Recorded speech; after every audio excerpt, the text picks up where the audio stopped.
1, 2, 3? We're like 1, 2, 35, right? Yeah. Vinny, did you sleep? I did. I went to bed before the news broke. I woke up to that news. And you had a genuine reaction. A genuine reaction. I woke up, I rolled out of bed, I turned the TV on. First thing I see is Suns on the crawl, and I'm like, what did it say about the Suns? Maybe it was about Ishbia. And then I picked up my phone, and my kids had texted me throughout the night, like, this is amazing, what huge news. A little sadness mixed in, too, because some of their players are no longer with the team, but this is enormous. Yeah. What does it do for the Suns? I think it makes them I'm not going to say they weren't a championship contender as constructed. I think everybody was hoping that they would be. This makes them legit. Does it shorten their depth? Yes, but you're getting one of the greatest players to ever play the game in your backyard, in his prime, and I know injuries are an issue, but Kevin Durant is built for the playoffs. You've been around here a long time. Where does this rank on the trade scale? I think it's bigger, and the Barkley deal was enormous in 92. I think this one's bigger because the Suns gave up more to get a superstar. They're really going all in. And both of the teams that made those trades, the 92 Suns and this year's Suns, were good as constructed. But, this is, I think, the biggest one in Suns history. Give me something in your PA voice just for Suns fans. Come on, something this morning that can get people going when they wake up. I haven't done this, so we'll do it first for you and your viewers. At forward, from Texas, 6'10", number 35, Kevin Durant. Dan, did you sleep at all last night? I did sleep. In fact, I woke up this morning, I got in the shower, my phone was dead, as it often is in the morning. I got into my car, I'm pulling out of the driveway, and an update guy goes, the Phoenix Suns have acquired 13-time, and I went, there's only one person in the NBA that's a 13-time anything right now that's available. And my mind has been blown ever since. And what's amazing about this, you hear a lot as a sports fan about feeling like a kid at Christmas. When have we ever awakened to something like this? And yet the shock of it all is tripping me out because this is something we talked about happening last summer, that maybe come trade deadline in February, they'll revisit Kevin Durant, and lo and behold, they did. I've got a source back east, and they told me that this was Matt Ishbia last night pushing to get this done, and clearly nobody wanted to trade Mikal Bridges, most notably James Jones. I think Matt Ishbia told James Jones, get this done. And everybody on the East Coast is shocked because the people who cover the Nets were convinced, were told, if anything happens with KD, it's not happening until this summer.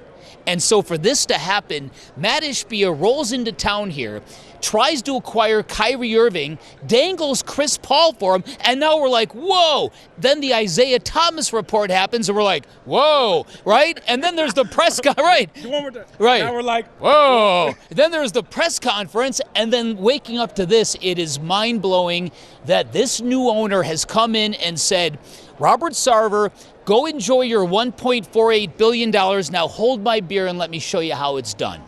Unbelievable. Because that's basically what's happened here. And you know what, Cam? You know this because you're in this every day like I am. As a sports market, we need this. Yeah. We need something big and bold to rally around. This is a big event, star-struck, celebrity-driven town, and now we've got our arms around Kevin Durant.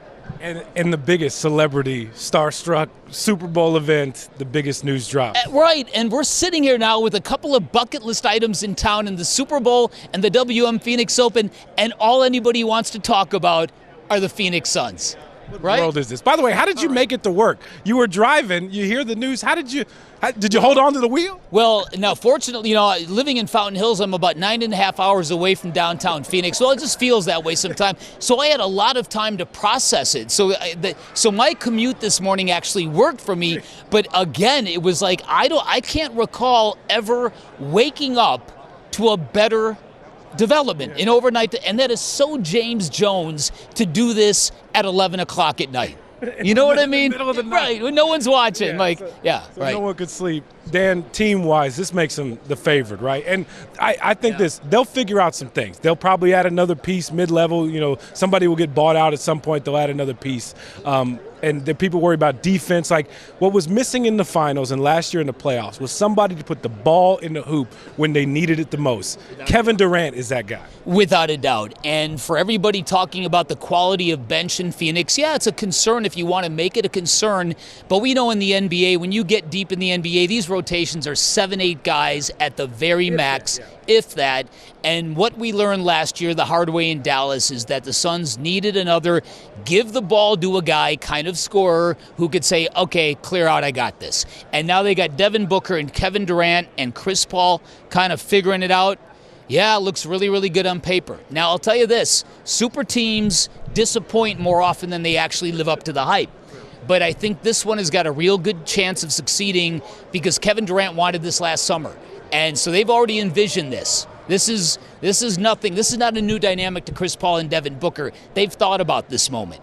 And so I just can't wait for it to happen. Been around here a long time. Get you out here on this. Is this bigger than the Barkley trade? Is this the biggest trade in Phoenix sports history? I don't know because, Charles Barkley, I was in here in 93. I came here as a member of the Chicago media. Charles Barkley, I was told, was so big back then that he practically led every 10 o'clock newscast. Every one. Every day of the week because that's how entertaining he was. Kevin Durant's not going to make people laugh the way Charles Barkley did. So until somebody actually meets what Charles Barkley did for Phoenix, I'm going to say that will never be duplicated. But this is about as close as you're going to get. Real quick, is that how Wolf does the radio? Brett, could you swing over? Listen, if you don't know, he doesn't sit, and if you watch him, he nervously drums with his fingers nonstop because he is overloaded on coffee, Cam. I'm serious. The man drinks more coffee than any human being alive. Look at him. Look at him. He looks like he's directing a traffic or an offense. He is ready to jack somebody up right now.